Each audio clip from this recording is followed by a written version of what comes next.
June 1915. Under the guidance of South African John Lee, 400 African laborers are hacking a highway through the unbroken rainforest.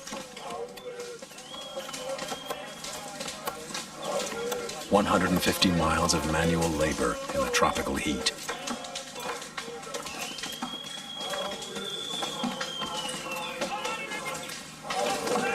Lee's bush road leads across jungles,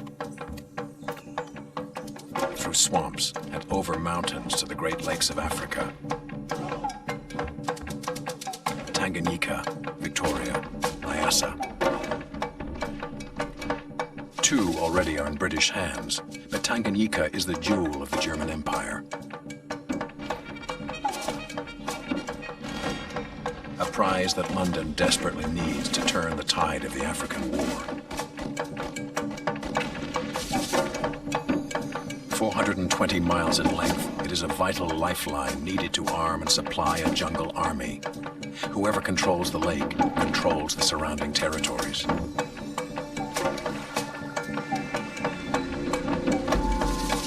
One man rules her waters. Captain Gustav Zimmer of the Imperial German Navy commands a powerful marine unit of 150 men. His fleet of 3 heavily armed gunboats has obliterated the puny armada of the Belgian Congo.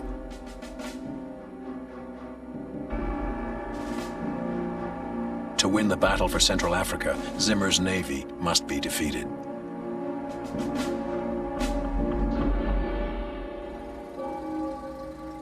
Yet for the job of destroying him, the Royal Navy selects a former military surveyor who has never led a brigade into battle. Lieutenant Commander Geoffrey Basil Spicer Simpson is an old Africa hand who has spent the first year of the war behind a desk in London. I'd gladly take charge of the expedition, sir. I have 4 years in Gambia, sir, and I have extensive knowledge of small rivercraft. All right, Simpson. Then chance, not choice, gives him an opportunity for greatness. Why did we go to Tanganyika? Because the Germans, with 4 ships on the lake, were commanding the lake. And by means of these steamers were able to supply their troops on the frontiers with provisions and munitions. It was important that this should be stopped. Spicer's orders are almost surreal. London wants him to tote his own toy navy from England to Central Africa. A pair of 40-foot motorboats to be dismantled and freighted to Cape Town. Then tugged overland by steam tractor to the Congo, a trek of over 9,000 miles. With Zimmer's gunships waiting at the other end.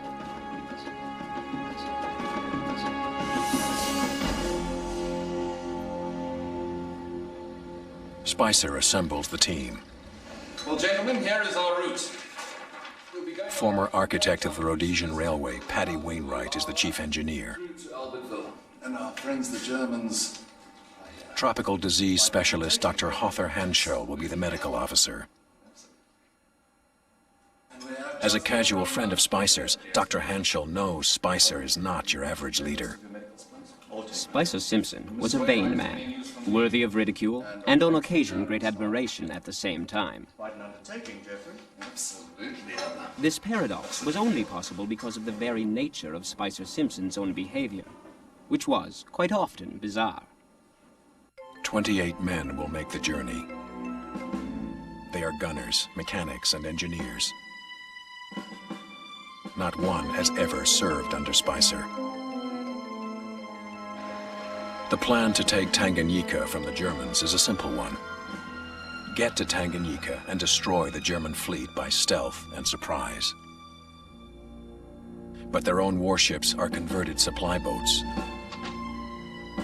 The 2 boats taken to Africa by the expedition were not at all suitable as they were, but they were the only ones obtainable at the time. My orders were to get away at once. Spicer gives his mahogany warships names befitting pleasure boats. HMS Mimi and Tutu are quick, top speed 20 miles per hour. Spicer tests them on the Thames and has a 3-pound Hotchkiss gun mounted in the fore and a .303 Maxim in the rear.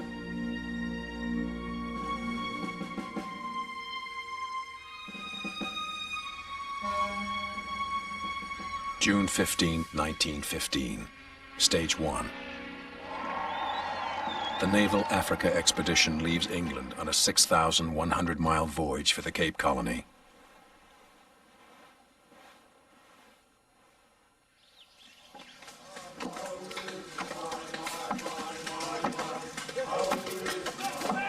While Spicer and his men enjoy a placid southbound cruise, John Lee's army of African tribesmen hacks its way north.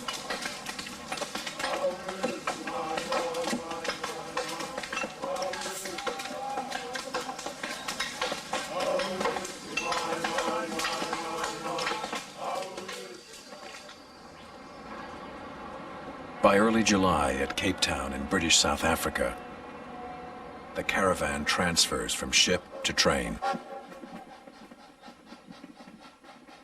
July 19, 1915. Stage 2. The entire expedition, consisting of men, boats, and hundreds of boxes of supplies, are moved north by rail.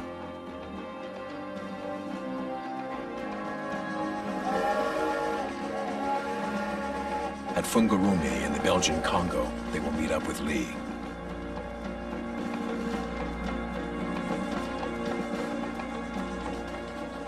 "2,700 miles of European-built railways pierce the heart of a colonized continent.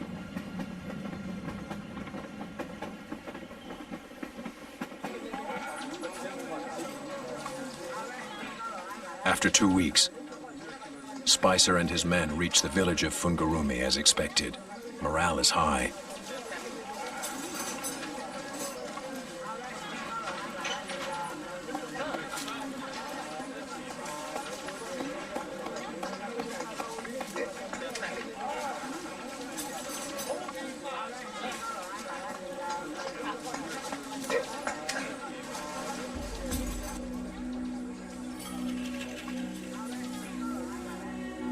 But then, just as his expedition is about to begin its overland odyssey,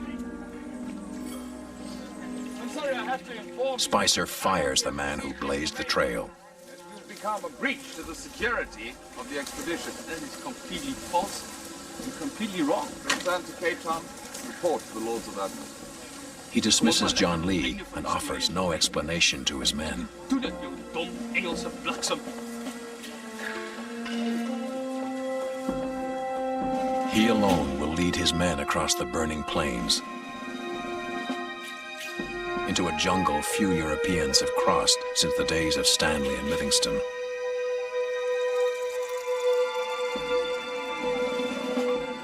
To prepare the boats for their waterless voyage, Engineer Wainwright orders them stripped of all fittings,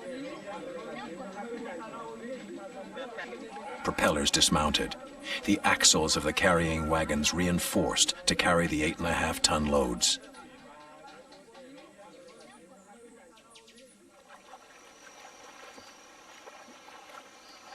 While final preparations are being made, a critical member of the team arrives by a rather odd means. Ex-policeman Arthur Dudley has pedaled 200 miles over jungle trails to reach the expedition. His role, to organize and lead the African laborers transporting the supplies. Rhodesia with the rifles when I heard you chaps needed some help. Arthur Hansel, good to have you on board. Dudley was Royal Navy Reserve. He'd served in the Boer War. Now he was fooling about in Rhodesia doing transport work. But he was capable. Just the sort of fellow for that. Just enough sea knowledge and just enough military training to manage well.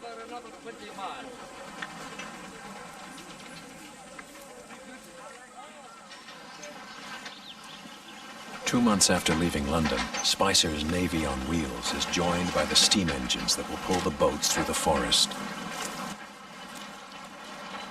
The tractors are built for level country furrows, but ahead of them lie some of Africa's most forbidding peaks.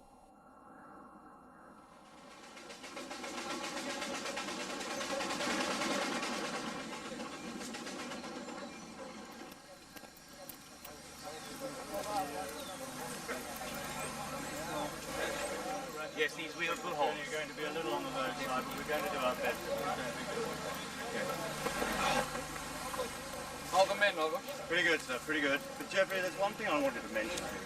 Traction engine is taking an awful lot of water. An awful lot of water. I don't think we're going to have quite enough for the men's For today. When you say how much water? But this strange caravan is being shadowed by Zimmer's African spies. We knew that the English intended to challenge our supremacy of the lake. We also knew that the Belgians were building a boat. Where they were building or wanted to build was unknown.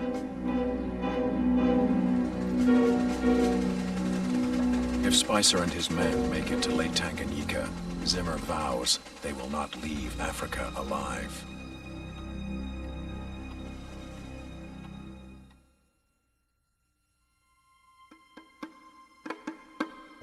August 18, 1915.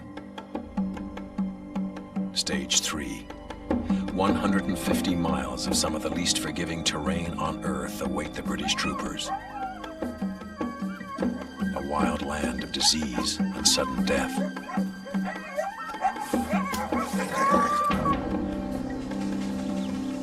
At first light, Geoffrey Spicer leads his men out of camp.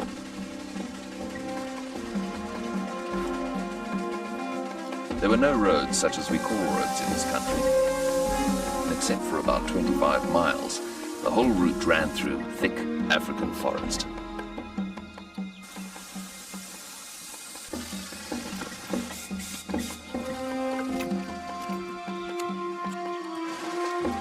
The dry season will last only a few more weeks. Then the autumn rains will come.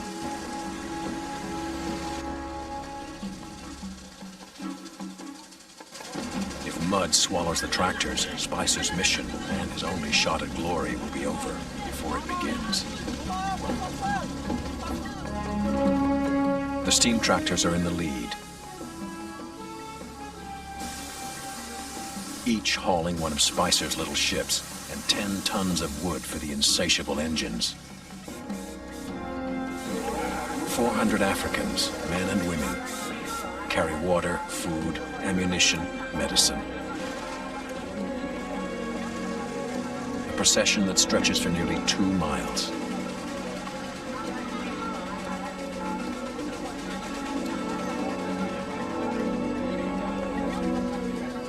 On the first day, at the first river crossing, Mimi and her tractor nearly tumble into the current.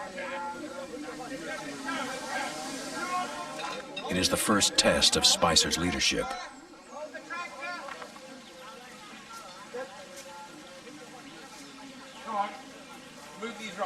Undaunted, Spicer has Chief Engineer Wainwright come up with a plan.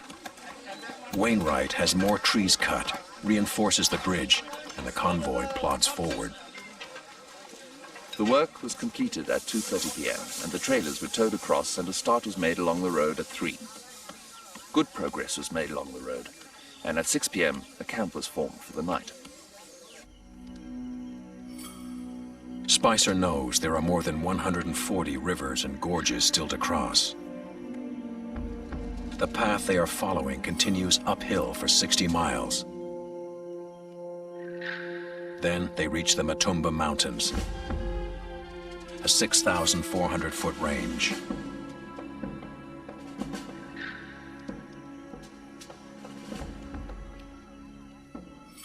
Day by day, mile by mile, the former desk officer grows more confident, his boasts more outrageous.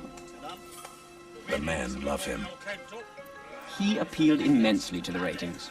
They all appreciate a commanding officer who's a bit mad, eccentric.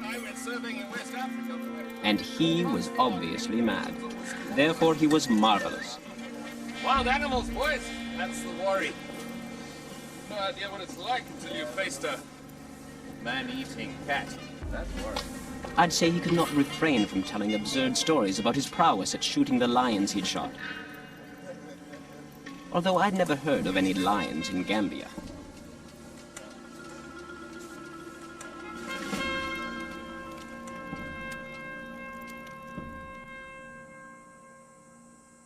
The caravan survives on the skill of his African hunters, living off wild buck and guinea fowl. As for water, Hanschel and a team of Africans find the nearest water source.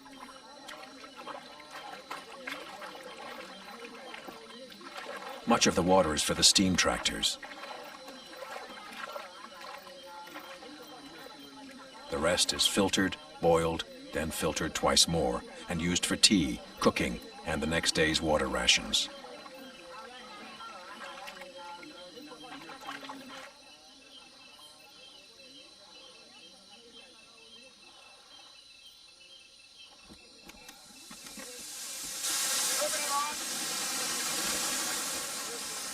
The steam engines are insatiable consumers of water and firewood.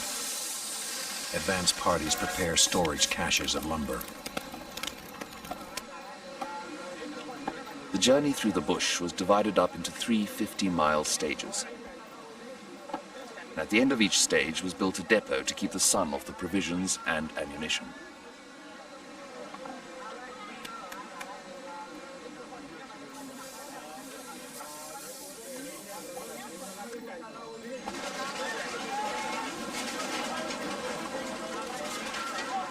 The Englishmen, many of them new to Africa, fear lions and crocodiles. But Dr. Hanschel's duty is keeping the men healthy in a region plagued by unseen killers. To make myself clear, you must use your plywood set all times. We cannot afford to be stunned. One very valuable thing was the paymaster.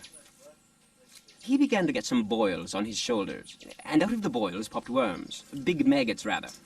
The men all saw this. I showed it, and I said, "Now see, here you are going through a country where the danger's from insects. Not from wild animals, but insects. You see what they can do." Might just be malignant malaria. Any chance of being correct? Oh yes, sir. These wheels will hold.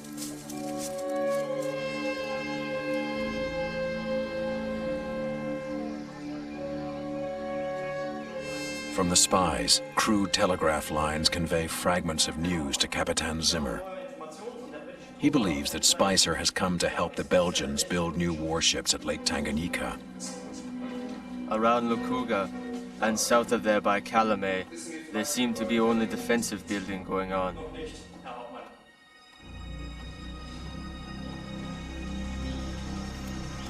But about Mimi and Tutu, Zimmer knows nothing. While the confident Germans wait, the English plod on, one agonizing mile at a time. 3 1/4 miles was the average for the boats. Occasionally we did rather more, and on one occasion we covered 14 3/4 miles. But there were many days when we were lucky if we did 1.5 miles. One day we did only 3/4 of a mile.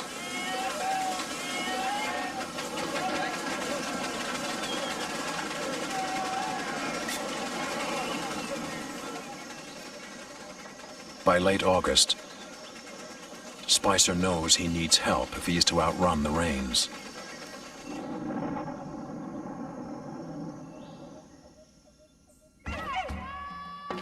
At a village called Mwenda Makosi, the British commandeer 42 oxen to help drag the boats up the Matumba Range.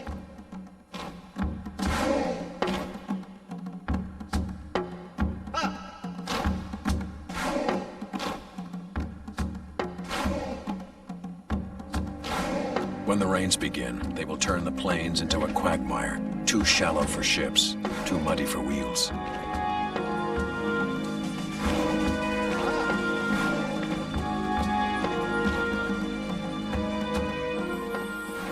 Until then, heat is the deadliest enemy.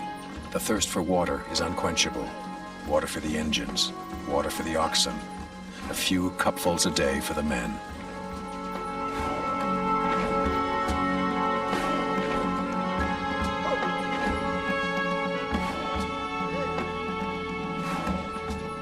Then in early September, a sudden storm of fire.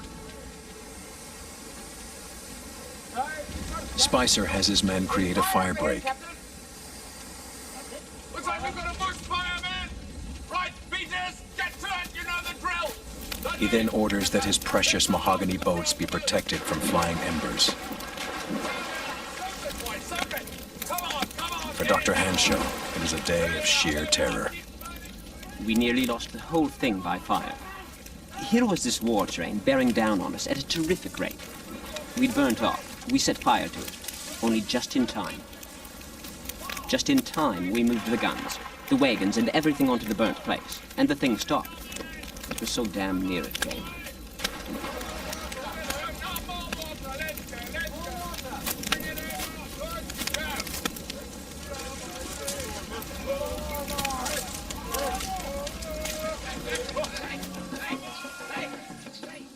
In the weeks that follow, the oxen prove their worth.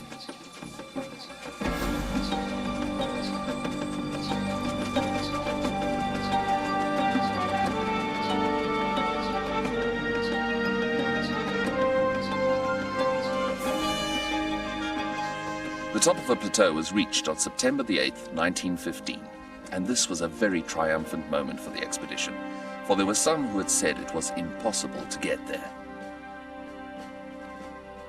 Our difficulties were by no means at an end, for on the downward trek from this point to Sankisia, there was some risky work to be done in lowering the boats down the sharp spurs of the mountain.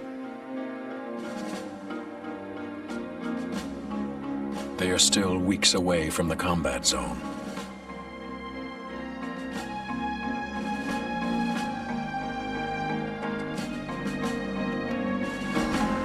Using 42 oxen, 2 road locomotives, and hundreds of men, the expedition struggles to get down the mountain.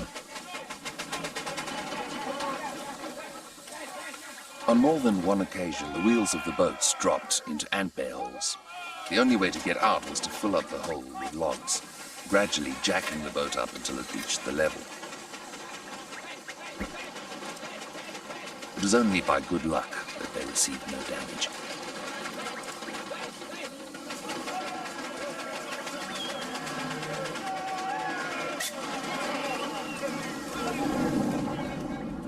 There is a great deal of thunder, and it appears that the rains are not far away. The journey now has become a race to get to the railway before the rains break and the roads become impassable.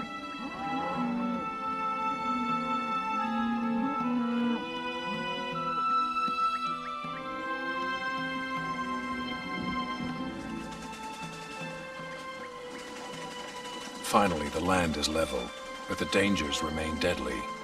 This is the country of the tsetse fly, carrier of the sleeping sickness that kills both men and beasts. Villages are nearly deserted, the ghost towns of Central Africa.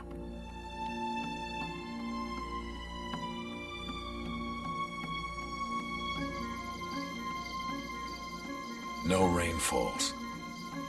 This is a dreadful blessing. Drought scorches the plains. At one point, the traction engines came to a standstill for want of water, and the members of the expedition were getting only half a pint a day. Lieutenant Commander Spicer offers local women a bolt of colored cloth if they will trek 8 miles to the nearest well.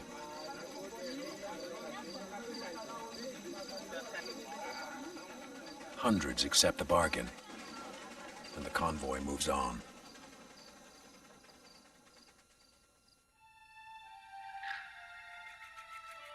For the first time since he tested them on the Thames, Geoffrey Spicer's 2-boat flotilla reaches water deep enough to sail upon. Mimi and Tutu are reassembled and lowered into the Lualaba River.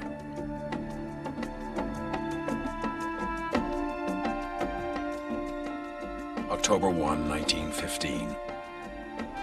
Stage 4.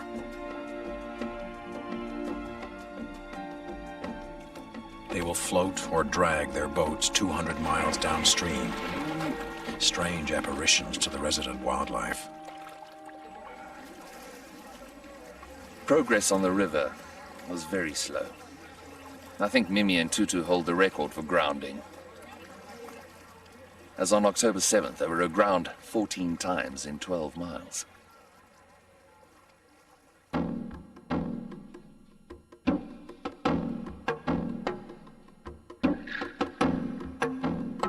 Even on water, Spicer's flotilla manages barely 10 miles a day.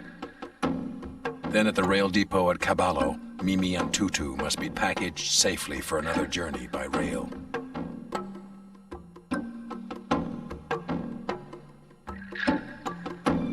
October 22, 1915. Stage 5.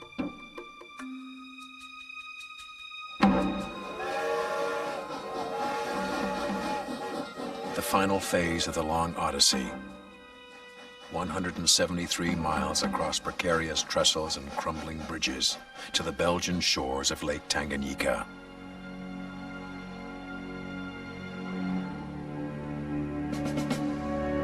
Spicer's rivals are already preparing their reception. Gustav Zimmer has followed every mile of Spicer's incredible trek, still unaware of the unlikely cargo. The effort to find out more about the area around Lukuga and Calumet was resumed in earnest. We took down a lot of telegraph wires and blew up telegraph stations.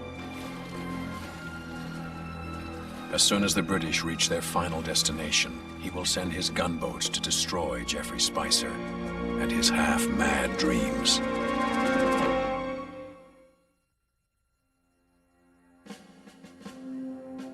October 28, 1915. After 4 months and over 9,000 miles of travel, the unlikely odyssey of Lieutenant Commander Geoffrey Spicer reaches the blue heart of Africa, Lake Tanganyika. Finally, he has reached his battleground. At Calumet, on the western shoreline, a defensive network of guns, troop quarters, and shipbuilding facilities guards the back door of the Belgian Congo. Why'd you go next door, man? Totally suited, you know. For their British allies, the Belgians have prepared simple dwellings. Spicer claims the largest to be his headquarters and hoists the banner of the Royal Navy, an emblem of his growing lust for power. Gentlemen! The King! Jolly good. Jolly, jolly. Support for my ships. Shoreline's exposed. I will not sacrifice my boats. Calumet has guns, but no harbor. The rail. Well, I'm sorry. Not possible. To protect his boats from the Germans, Spicer insists the Belgians construct a harbor. The river is quite adequate. I need to launch my ships very quickly. Once in the water, they need to be protected. The decision to build the port was come to owing to the facts that it's impossible to operate without a defended port. And the existing defenses at Kalimi will amply protect the port selected.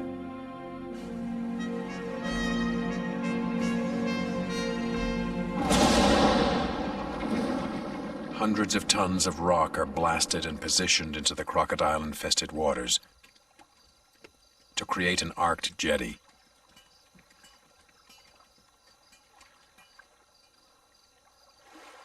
Atop the rocks, train tracks and a launching slip are laid, which will allow Spicer to slide his miniature navy into the lake in minutes.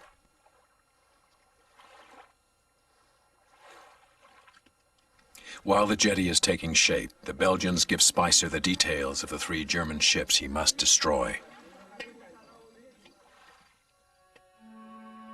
The smallest German vessel is the Kingani. At 55 feet long and 12 feet wide, she is far larger and better armed than Mimi or Tutu. Her compatriot, the Hedwig von Wiesmann, is even larger, but slower.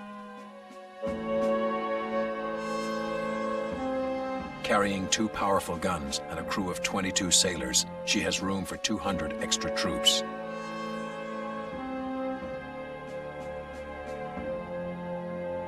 The Graf von Gotzen dwarfs them all. An 800-ton monster, she is over 20 times the size of the British speedboats.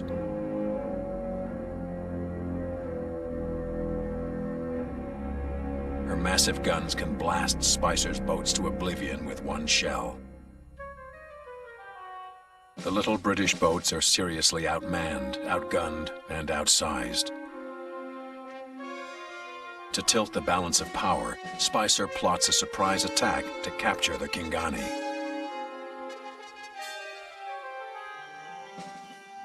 It is an audacious plan for a desk officer who has never led a combat mission. I think our only choice is an ambush. Sometimes the Germans anchor themselves here at Kalalu Island.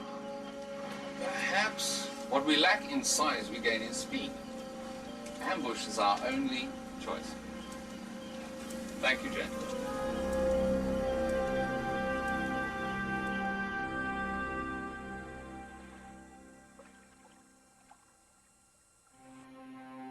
Across the lake, Gustav Zimmer plans his own strategy of strength. We learned from intercepted Belgian telegram communications that they were looking for a building location. As soon as it was practical, the reconnaissance work began.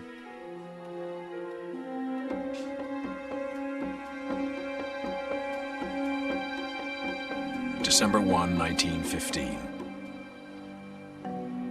German Lieutenants Walter Rosenthal and Job Odebrecht embark on a stealthy mission of reconnaissance. In 4 successive evenings, the 2 ships slip in under darkness, snapping off night exposures of the harbor.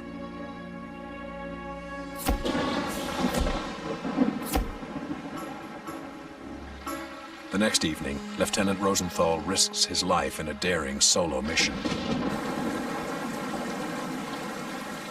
He wanted to swim ashore to find out more about the dry dock and the building of the new ship. Despite the danger of crushing waves and crocodiles, he reached the dry dock, took notice of 2 boats, then swam back to the designated meeting place.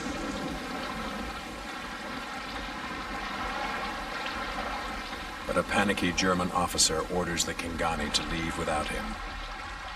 Rosenthal is forced to hide out on the Allied side of the lake.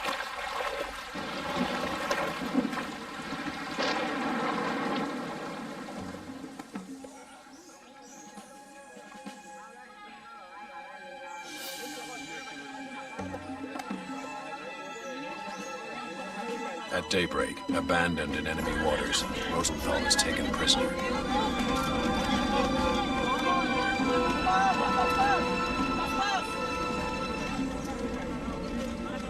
Zimmer is still ignorant of Spicer's jungle navy.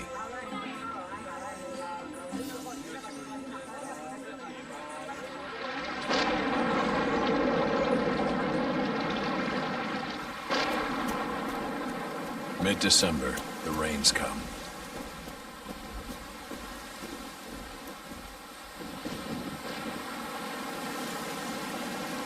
Work is impossible. All they can do is wait. We're having heavy rains almost daily, and 1 or 2 members of the expedition on average are always down with slight attacks of fever.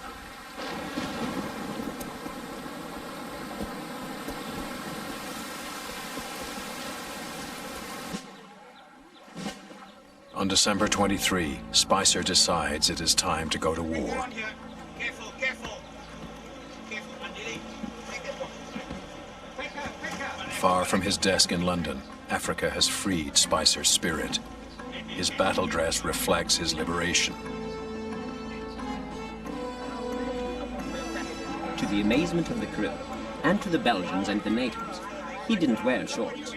He wore a tiny little khaki skirt with pleats in it. Spicer and Britain need allies. The men of the Baholo Holo nation see the eccentric white man as a natural chief.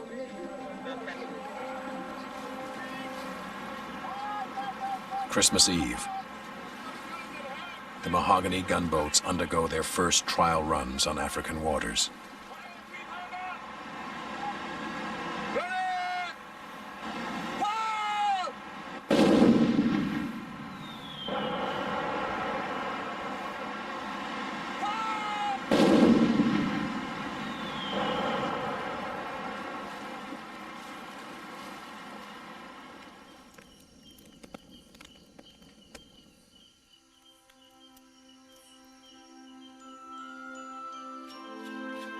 On Christmas Day, we took a rest.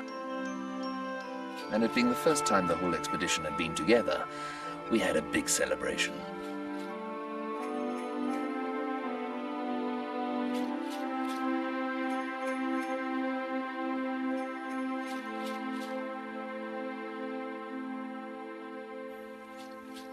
December 26, 1915. The Germans come to fight. Spicer is reading prayers when an enemy ship is sighted.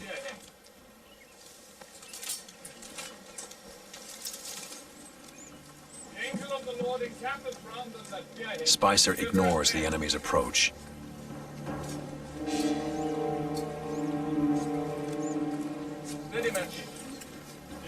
He alone will decide when his private war will commence. I finished prayers and then sent the hands off to get ready. Chief Petty Officer, panel launches for immediate action. Stop. Division! Go on, helmets! Dismiss!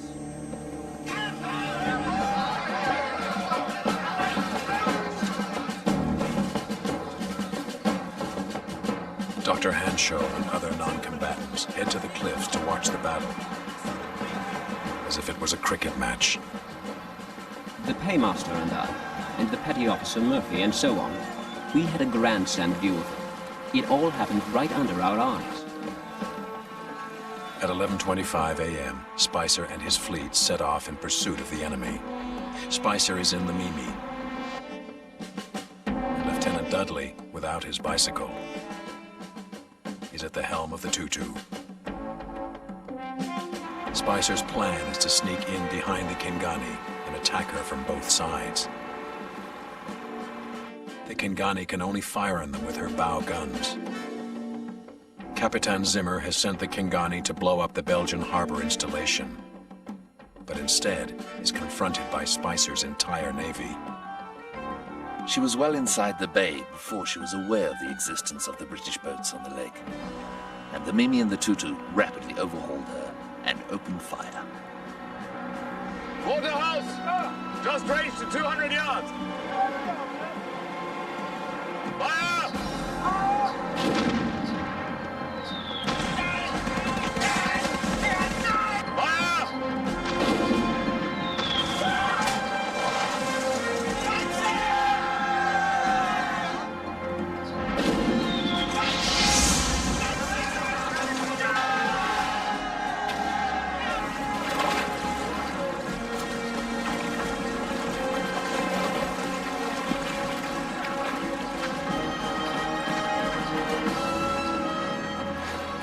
An early shot from one of our guns carried away her mast, and she got several hits below the waterline.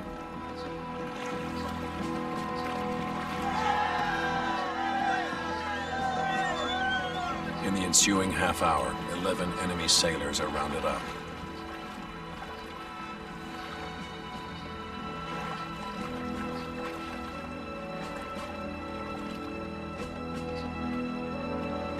Lieutenant Dudley takes control of the captured Kingani and brings her and the captured survivors back to base.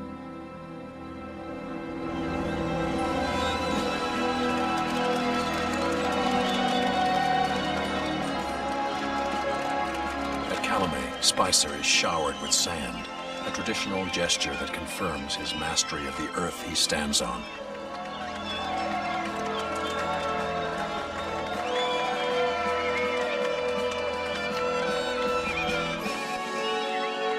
Three German sailors are buried with military dignity. The British have suffered no casualties.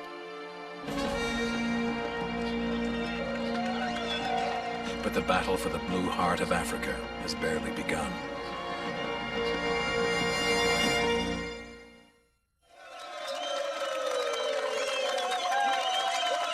In London, he was ignored, but at Lake Tanganyika, Geoffrey Spicer is hailed as a hero for his brilliant ambush of the Kingani. He must now repair his damaged prize. British and Belgian engineers patch up the Kingani's 11 holes and refit her with a larger 12-pounder gun.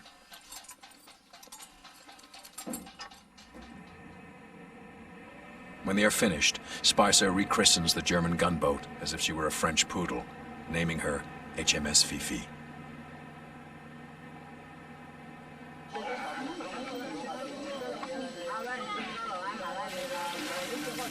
With a bolstered sense of confidence, Spicer's behavior becomes more outrageous, more bizarre.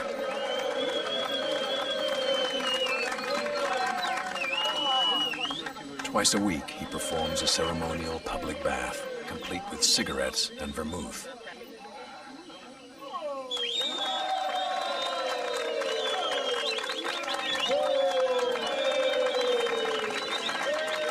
His body is decorated with symbolic tattoos. Spicer's men suspect he has gone mad.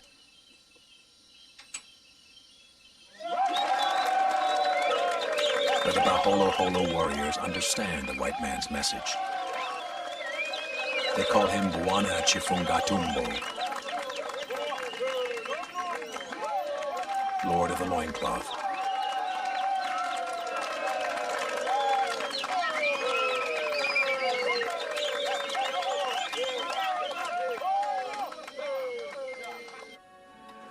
Was gibt mir die Baron-Gonnet?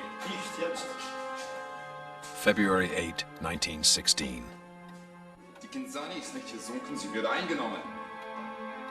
We got information from native spies that the Kingani had been sunk by a new coastal artillery battery. I decided to check into this myself and sent along the Godson, the Hedwig von Wissmann, and the smaller boat. The Germans still do not know the Royal Navy has invaded the lake. The Hedwig von Wissmann was to get to the Belgian coast in the early morning and inquire about the position from friendly spies, then head back to Cape Kongwe, where she would meet with the Godson at around noon on February 9th. Then together, Zimmer and Odebrecht will attack the harbor. Genau.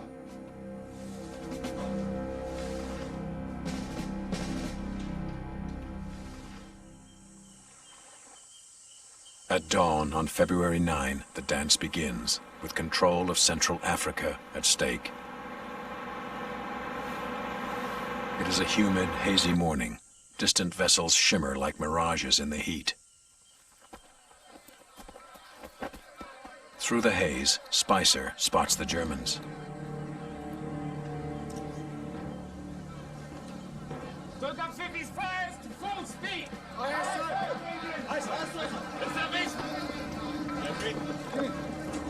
Can I join the battle assault? Absolutely not. Too valuable, old man. Far too valuable.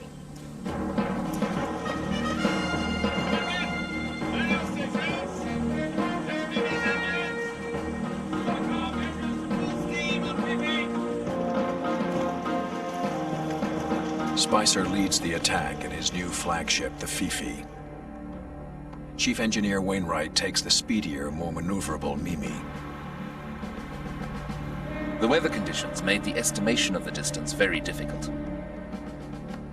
And until the enemy closed to within 5,000 yards, he appeared to be a dark blob suspended above the horizon. Full speed! Fire, three-pounder! Fire! For more than an hour, Spicer's shells fall short of the fleeing German ship. But the Mimi cuts off her escape and forces the Germans to turn and fight.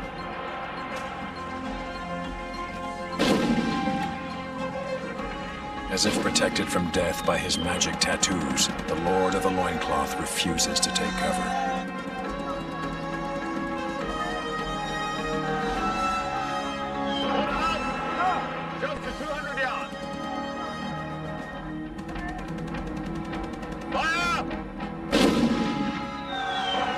Battle of Lake Tanganyika lasts 90 furious minutes. Hemmed in by Wainwright in the Mimi, Spicer's cannon blasts a fatal wound in the Wisman's engine room.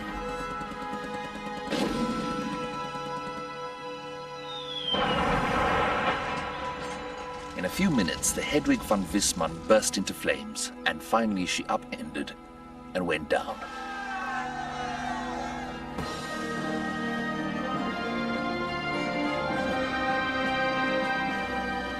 From among the wreckage, Spicer retrieves the German battle flag. The first enemy banner captured in combat anywhere in the most deadly war in human history. 21 Germans survive the explosion. 7 others are killed. Again, there is not a single British casualty. Now only one target remains, the Gotsen, the mightiest of all warships on this deadly inland sea.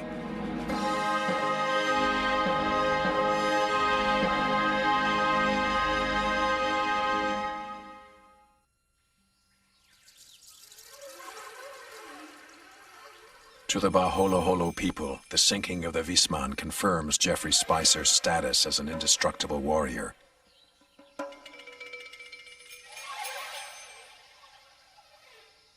A man whose magic places him in the realm of the gods.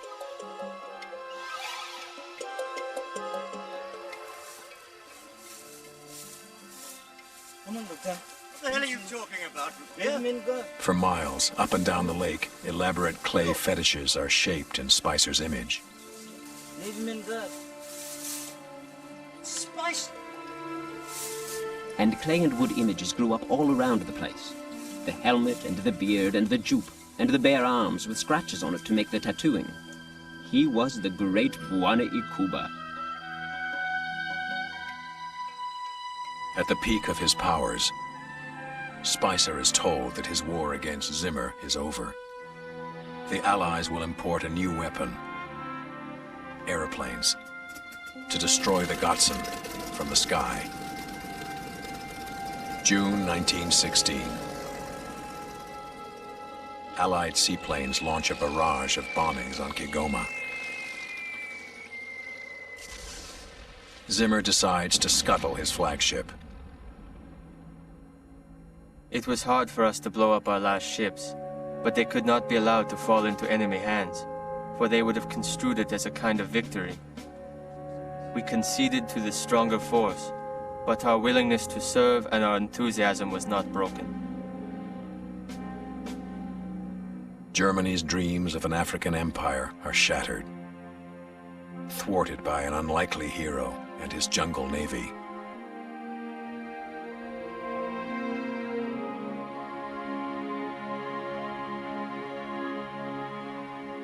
After almost another year of protecting the lake, Spicer and his men are ordered back to England.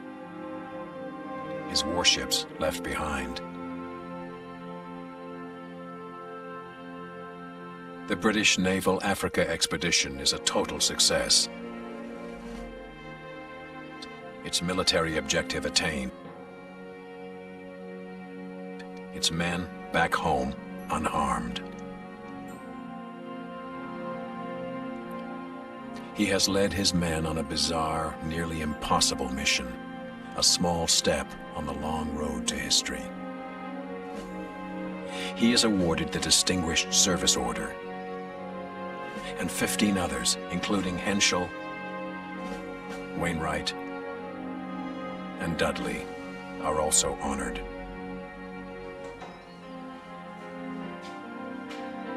After the awards and the ceremonies, the Lord of the Loincloth returns to the same desk he left in 1915. As a warrior, his duty is done.